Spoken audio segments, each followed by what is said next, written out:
कहते हैं साथियों, जिम्मेदारियां नींदें छीन लेती है, जिम्मेदारियां नींदें छीन लेती है, देर रात जागने वाला हर शख्स आशिक नहीं होता। जय हिंद दोस्तों, स्वागत है आपका अपने यूट्यूब चैनल संस्कार भारती द लर्निंग प्लेटफॉर्म में। दोस्तों आज के इस वीडियो में हम लोग जैक बोर्ड क्लास 10th का सोशल साइंस का सेट 3 का कंप्लीट आंसर करने वाले हैं। तो हमारे झारखंड के जितने भी स्टूडेंट हैं हमारे साथ इस वीडियो में शुरू से लेकर अंत तक बने रहिएगा, और यह वीडियो आपके लिए थोड़ा सा भी हेल्पफुल या इन्फॉर्मेटिव हो तो अंत में लाइक और शेयर करते हुए हमारे इस यूट्यूब चैनल को सब्सक्राइब करके जरूर जाइएगा, ताकि हम आगे भी आप लोगों को हेल्प कर सकें। जैसा कि आप लोग स्क्रीन में देख रहे हैं, सामान्य निर्देश, आप लोगों की प्रश्नों की कुल संख्या 19 है और 1 से लेकर 7 तक अति लघु उत्तरीय प्रश्न है, जिसमें आप लोगों के अधिकतम 5 प्रश्नों को ही जवाब देना है एक वाक्य में, ठीक है, जिसमें प्रत्येक प्रश्न के लिए आपको 2 अंक मिलेंगे। 8 से लेकर 14 तक के लघु उत्तरीय प्रश्न में 5 प्रश्नों के ही जवाब देने हैं और 50 शब्द में देने हैं, ठीक है, जिसका प्रत्येक अंक आपको 3 अंक मिलेंगे।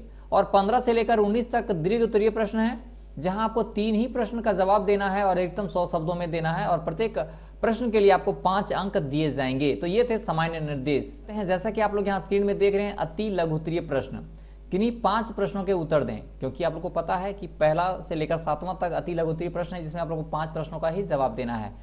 जैसा कि आप लोग देख रहे हैं, पहला प्रश्न क्या है, हेनरी फोर्ड कौन था। देखिए पहला प्रश्न है हेनरी फोर्ड कौन था, तो इसका जवाब आप लोग को लिखना है, सटीक लिखना है, सरल भाषा में लिखना है और ज्यादा लंबा चौड़ा करके नहीं लिखना है। तो इसका जवाब आप लोग देखिएगा, हेनरी फोर्ड अमेरिका में फोर्ड मोटर कंपनी के संस्थापक थे। बस इतना ही आप लोगों को जवाब देना है, हेनरी फोर्ड अमेरिका में फोर्ड मोटर कंपनी के संस्थापक थे। अब चलते हैं क्वेश्चन नंबर 2 पे। 2 में लिख रहा है, औद्योगिक क्रांति से आप क्या समझते हैं। इसका जवाब है 18वीं शताब्दी के उत्तरार्ध और 19वीं शताब्दी के पूर्वार्ध, यानी 1760 ईस्वी से 1820 ईस्वी के बीच में इंग्लैंड में उद्योगों के उत्पादन प्रणाली में व्यापक परिवर्तन हुए, जिसे औद्योगिक क्रांति के नाम से जाना गया। तो यह था आप लोगों का प्रश्न संख्या 2 का आंसर। अब हम लोग चलते हैं क्वेश्चन नंबर 3 पे। क्या है, क्षेत्रीय दल किसे कहते हैं। क्या है, क्षेत्रीय दल किसे कहते हैं। इसका उत्तर होगा, ऐसे राजनीतिक दल जिनका कुछ प्रांतों में फैलाव हो उसे क्षेत्रीय दल या प्रांतीय दल कहा जाता है, जैसे झारखंड मुक्ति मोर्चा, जनता दल यूनाइटेड इत्यादि। चलते हैं, यहाँ पे लिखा है खरीफ फसल किसे कहते हैं। ठीक है, खरीफ फसल किसे कहते हैं। इसका उत्तर आप लोगों को लिखना है, मानसून के प्रारंभ में जून और जुलाई में उगाई जाती है, जबकि अक्टूबर नवंबर में काट ली जाती है। चावल एक खरीफ फसल है। समझ में आ रहा है, मानसून के प्रारंभ में जून और जुलाई में उगाई जाती है, जबकि अक्टूबर नवंबर में काट ली जाती है। चावल एक खरीफ फसल है। तो ये हो गया क्वेश्चन नंबर 4 का आंसर। अब क्वेश्चन नंबर 5 में देखते हैं, नेपाल में किस तरह की शासन व्यवस्था है। ठीक है, नेपाल में किस तरह की शासन व्यवस्था है। नेपाल में, इसका उत्तर देखेंगे, नेपाल में लोकतांत्रिक शासन व्यवस्था है। वर्ष 2008 में नवनिर्वाचित संविधान सभा ने नेपाल को 240 साल पुरानी राजशाही तंत्र को समाप्त करते हुए संघीय लोकतांत्रिक गणराज्य घोषित किया। यह था क्वेश्चन नंबर 5 का जवाब। अब हम लोग चलते हैं क्वेश्चन नंबर 6 पे। विदेशी निवेश से क्या तात्पर्य है। जैसा कि आप लोग इसका जवाब देख रहे हैं, विदेशों द्वारा किसी देश में धन का निवेश किया जाना विदेशी निवेश कहा जाता है। अब हम लोग क्वेश्चन नंबर 7 पर चलते हैं, उदारीकरण से आपका क्या तात्पर्य है। ठीक है, निजी क्षेत्र, इसका उत्तर होगा, निजी क्षेत्र पर लगे सभी नियमों और प्रतिबंधों से उस क्षेत्र को छूट देना उदारीकरण कहलाता है। तो ये हुआ क्वेश्चन नंबर 7 का जवाब। अब हम लोग चलेंगे क्वेश्चन नंबर 8 पे। उससे पहले हम लोग देख लेते हैं, यहाँ पे दिया है लघु उत्तरीय प्रश्न, किन्हीं 5 प्रश्नों का ही जवाब देना है। ठीक है, क्वेश्चन नंबर 8 में चलते हैं, क्या कह रहा है, 1829 ईस्वी की महामंदी का बंगाल के पटसन पैदा करने वाले लोगों पर क्या प्रभाव पड़ा। देखिए इसका जवाब आप लोग को सटीक तरीके से देना है। इसका जवाब है, आर्थिक महामंदी की शुरुआत 1929 ईस्वी से हुई, जो 30 दशकों के मध्य तक बना रहा। इस महामंदी का व्यापक प्रभाव बंगाल के पटसन उद्योग पर पड़ा। वहां के किसान कच्चा पटसन जूट उगाते थे, जिससे कारखानों में टाट की बोरियां बनाई जाती थी। जब महामंदी के कारण टाट का निर्यात बंद हो गया, तब कच्चे पटसन की कीमतों में 60% से ज्यादा की गिरावट आ गई। जिन काश्तकारों ने दिन फिरने या बेहतर आमदनी के लिए उत्पादन बढ़ाने के वास्ते कर्ज लिए थे, उनकी हालात उत्पादन का सही कीमत ना मिलने से खराब हो गई। वे दिनों दिन कर्ज में डूबते चले गए। ये थे इसका जवाब। अब हम क्वेश्चन नंबर 9 पे चलेंगे। 19वीं सदी के यूरोप में कुछ उद्योगपति मशीनों के बजाय हाथों से काम करने वाले श्रमिकों को प्राथमिकता देते थे, क्यों? ठीक है, इसका जवाब आप लोग लिखिएगा। 19वीं सदी के यूरोप में कुछ उद्योगपति मशीनों के बजाय हाथ से काम करने वाले श्रमिकों को प्राथमिकता देते थे। इसके निम्न कारण थे। ऐसा ही आप लोगों को बढ़िया से लिख देना है ताकि आपको मार्क्स अच्छे आए। मशीनें महंगी तथा अप्रभावी, मरम्मत में कठिन और बड़ा पूंजी निवेश मांगती थी, पहला। दूसरा, मजदूर आसानी से और सस्ती दरों पर उपलब्ध हो जाते थे। तीसरा पॉइंट, बाजार में तरह तरह के डिजाइनर रंग और खास लंबाई की मांग रहती थी जिसे मशीनों से पूरा नहीं किया जा सकता था। इसको केवल हाथ से बने कपड़े द्वारा ही पूरा किया जा सकता था। इसीलिए 19वीं सदी के यूरोप में कुछ उद्योगपति मशीनों के बजाय हाथ से काम करने वाले श्रमिकों को प्राथमिकता देते थे। प्रश्न संख्या 10, पवन ऊर्जा पर टिप्पणी लिखें। देखिए, इसका जवाब बहुत ही सटीक आप लोगों को देना है। जवाब है, पवन ऊर्जा नवीकरणीय ऊर्जा स्रोत है। भारत विश्व का 5वां पवन उत्पादक देश है। यानी भारत विश्व का 5वां पवन ऊर्जा उत्पादक देश है। जिन क्षेत्रों में तेज एवं निरंतर वर्ष भर पवनें चला करती है, वहां पवन का उपयोग बिजली बनाने के लिए किया जाता है। भारत में पवन ऊर्जा का विशालतम पेटी तमिलनाडु के नागरकोइल से मदुरई तक अवस्थित है। इसके अलावा आंध्र प्रदेश, कर्नाटक, गुजरात, केरल, राजस्थान, महाराष्ट्र और लक्षद्वीप में भी महत्वपूर्ण पवन ऊर्जा फार्म स्थापित की गई है। आज पवन ऊर्जा का उपयोग ग्रामीण क्षेत्रों में सिंचाई के लिए कुओं तथा नलकूपों से पानी खींचने से लेकर बिजली निर्माण करने के लिए किया जा रहा है। अब चलते हैं क्वेश्चन नंबर 11 पे। राजनीतिक दल के मुख्य कार्य क्या है?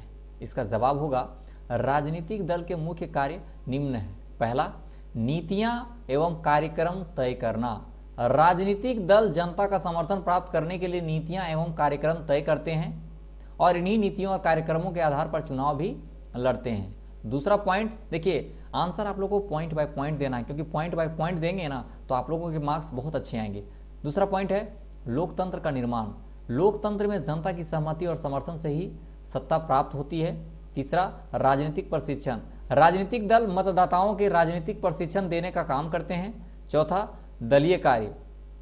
प्रत्येक राजनीतिक दल से संबंधित कार्य रखते हैं, जैसे अधिक से अधिक मतदाताओं को अपने दल में जोड़ते हैं। इसके अलावे चुनाव का संचालन, शासन का संचालन, सरकार और जनता के बीच मध्यस्थता जैसे कार्य भी राजनीतिक दल करते हैं। यह हो गया क्वेश्चन नंबर 11 का जवाब।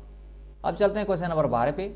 सूचना का अधिकार कानून लोकतंत्र का रखवाला है, कैसे? इसका जवाब है, सूचना का अधिकार अधिनियम 2005 संसद द्वारा लाया गया कानून है। इस कानून से प्रत्येक नागरिक को यह अधिकार मिल गया कि वह विभिन्न समस्याओं के समाधान के लिए सरकार द्वारा किए गए कार्यों की जानकारी प्राप्त कर सकता है। इस कानून के आने से भारत में कोई भी व्यक्ति कुछ को छोड़कर किसी भी प्रकार के कार्यों के बारे में सूचना प्राप्त कर सकता है। इससे कार्य की प्रगति इत्यादि लोगों से अब छुप नहीं सकती, जिससे प्रशासन में पारदर्शिता आती है। पदाधिकारी सतर्क, पारदर्शी और निष्पक्ष रूप से कार्य करने के लिए बाध्य हुए हैं। इसे हम कह सकते हैं कि सूचना का अधिकार अधिनियम लोकतंत्र का रखवाला है। अब क्वेश्चन नंबर 13 पर चलते हैं। बैंकों की आय के मुख्य स्रोत क्या हैं? इसका जवाब होगा, बैंक के आय के निम्न स्रोत हैं। पहला, ऋण पर ब्याज। बैंक उद्योग, कंपनियों और व्यक्तियों के कई तरह के ऋण कर्ज देता है। इस कार्य से मिलने वाले ब्याज बैंक के आय का मुख्य स्रोत है। दूसरा पॉइंट, निवेश पर ब्याज। बैंक सरकारी और रेटेड सिक्योरिटीज में निवेश करते हैं। इससे बैंक को ब्याज और डिविडेंड के रूप में कमाई होती है। तीसरा पॉइंट, कई तरह के शुल्क। बैंक अपने ग्राहक से SMS शुल्क, ATM शुल्क, selfie, world school bills of exchange tool इत्यादि से आय करता है। इसके अलावा विदेशी मुद्रा का कारोबार, थर्ड पार्टी प्रोडक्ट पर कमीशन इत्यादि बैंकों से आय प्राप्त होता है। क्वेश्चन नंबर 14 देखते हैं। व्यापार और निवेश नीतियों का उदारीकरण वैश्वीकरण प्रक्रिया में किस प्रकार सहायता पहुंचाती है? किन्हीं 3 प्रक्रियाओं का उल्लेख करें। देखिए इसका जवाब क्या है। व्यापार और निवेश नीतियों द्वारा उदारीकरण ने वैश्वीकरण प्रक्रिया में निम्न प्रकार से सहायता पहुंचाई। पहला, आवागमन सरल। एक देश से दूसरे देश में वस्तुओं, सेवाओं और आवागमन सरल तरीके से हो रहा है। दूसरा, रोजगार के अवसर में वृद्धि। विदेशी निवेश में वृद्धि से रोजगार के अवसर में वृद्धि हुई है। तीसरा, नई उन्नत प्रौद्योगिकी के आगमन में सुगमता में सुधार हुआ है। इस प्रकार व्यापार और निवेश नीतियों का उदारीकरण वैश्वीकरण प्रक्रिया में सहायता पहुंची है। अब चलते हैं दीर्घ उत्तरीय प्रश्न पर। जैसा कि आप लोग यहाँ स्क्रीन में देख रहे हैं, इसमें आप लोगों को 3 प्रश्नों का जवाब देना है, पर हम सारे प्रश्नों को आप लोगों को बता दे रहे हैं। जो पसंद आए वही आप लोग पढ़िए और याद करिए और परीक्षा में अच्छा से लिखिए। चलिए क्वेश्चन नंबर 15 देख लेते हैं क्या है। ईस्ट इंडिया कंपनी ने भारतीय बुनकरों ने सूती और रेशमी कपड़ों के नियमित आपूर्ति सुनिश्चित करने के लिए क्या किया? ये हुआ आपका 15 का क्वेश्चन। इसका जवाब आप लोग लिखिएगा। ईस्ट इंडिया कंपनी ने भारतीय बुनकरों से सूती और रेशमी कपड़ों के नियमित आपूर्ति सुनिश्चित करने के लिए निम्न कार्य किए।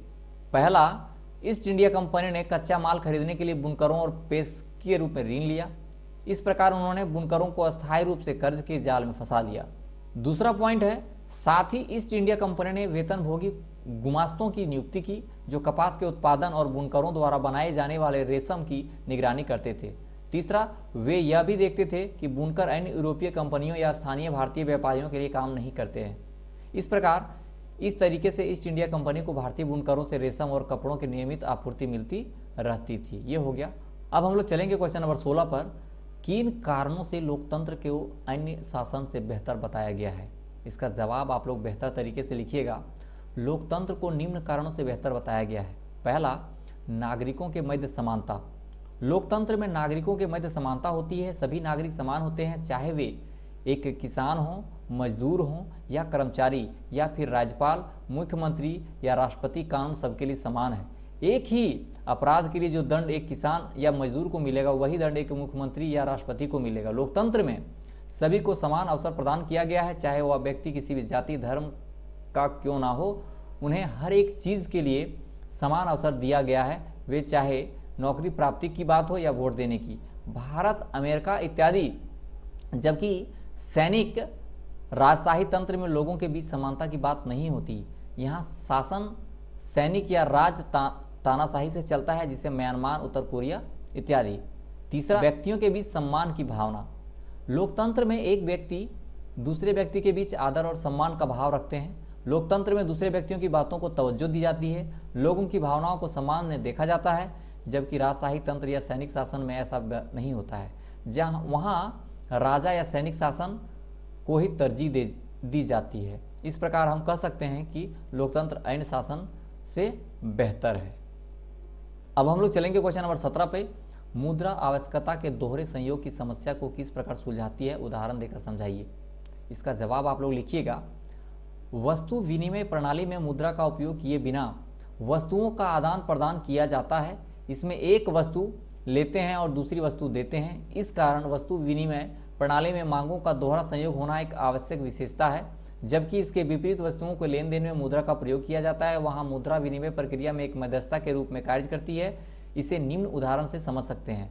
वस्तु विनिमय प्रणाली में किसान के लिए यह जरूरी रह जाता है कि कपड़े निर्माता या जूते निर्माता को ढूंढे जो न केवल उसके अनाजों को खरीदे बल्कि बदले में उसे कपड़े और जूते भी बेचे। जबकि मुद्रा विनिमय प्रणाली में किसान को बाजार में केवल अपने अनाज बेचने होते हैं और अनाज बेचकर मुद्रा प्राप्त करना होता है। इस मुद्रा से न केवल अपने कपड़े और जूते खरीद सकता है बल्कि वह जरूरत की हर चीज़ों को खरीद सकता है। इस प्रकार से मुद्रा वस्तुओं को आवश्यकताओं के दोहरे संयोग की समस्या को दूर करता है। अब चलेंगे क्वेश्चन नंबर 18 पर। भारत में गन्ना उत्पादक राज्यों के नाम लिखें और गन्ना उत्पादक की भौगोलिक परिस्थितियों का वर्णन करें। ये क्वेश्चन नंबर 18 है। इसका जवाब आप लोग लिखिएगा। भारत में गन्ना उत्तर प्रदेश, महाराष्ट्र, कर्नाटक, तमिलनाडु, आंध्र प्रदेश, बिहार, पंजाब और हरियाणा में प्रमुखता से उगाई जाती है। गन्ना एक उष्ण और उपोष्ण कटिबंधीय फसल है। इसके उत्पादन की निम्नलिखित भौगोलिक परिस्थितियां हैं। तापमान इसका क्या है देखते हैं। गन्ना के उत्पादन के लिए 21 डिग्री सेल्सियस से 27 डिग्री सेल्सियस तापमान उपयुक्त रहता है।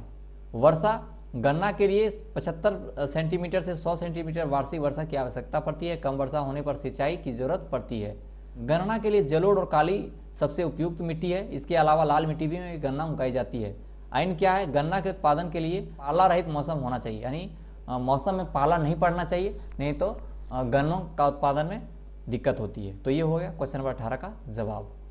अब हम क्वेश्चन नंबर 19 पे चलेंगे, जो मॉडल सेट 3 का अंतिम प्रश्न है। इसका प्रश्न है, भारत के दिए गए मानचित्र में आणविक और तापीय ऊर्जा केंद्रों के नाम का मिलान करें।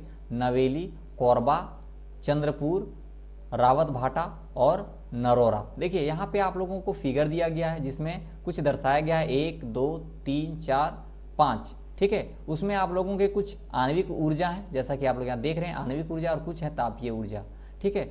आणविक ऊर्जा में कौन कौन आ रहे हैं? आणविक ऊर्जा में आप लोगों का 1 नंबर का जो पॉइंट है नरोरा, यहाँ पे आप लोगों का जो है ये नरोरा है, ठीक है। आप लोगों का इस तरह का प्रश्न आएगा तो आप लोग वहाँ लिख दीजिएगा 1 नंबर में नरोरा। दूसरा जो दिख रहा है यहाँ पे ये पॉइंट आप लोग देख रहे हैं वो है रावत भाटा। क्या है? रावत भाटा, यहाँ पे है रावत भाटा। तीसरा में देख लेते हैं जो तापीय ऊर्जा में आता है, तापीय ऊर्जा में तीसरा आता है चंद्रपुर। यहाँ पे देखिए यहाँ पे चंद्रपुर आएगा। चौथा है कोरबा, चौथा पॉइंट यहाँ पे है जो कोरबा है। और पांचवा नवेली, यहाँ पे आएगा नवेली, जो तापीय ऊर्जा के अंतर्गत आते हैं। तो ये हुआ क्वेश्चन नंबर 19 का आंसर। तो इस तरह से आपने क्वेश्चन नंबर 1 से लेकर 19 तक सारे प्रश्नों के जवाब देखें। दोस्तों यह वीडियो आपको कैसा लगा? अच्छा लगा तो लाइक और शेयर करते हुए हमारे इस यूट्यूब चैनल को सब्सक्राइब करके जरूर जाइएगा तथा दोस्तों को अधिक से अधिक शेयर कर दीजिएगा। इस वादे के साथ कि मिलेंगे अगले वीडियो में, तब तक के लिए इजाज़त दीजिए। जय हिंद।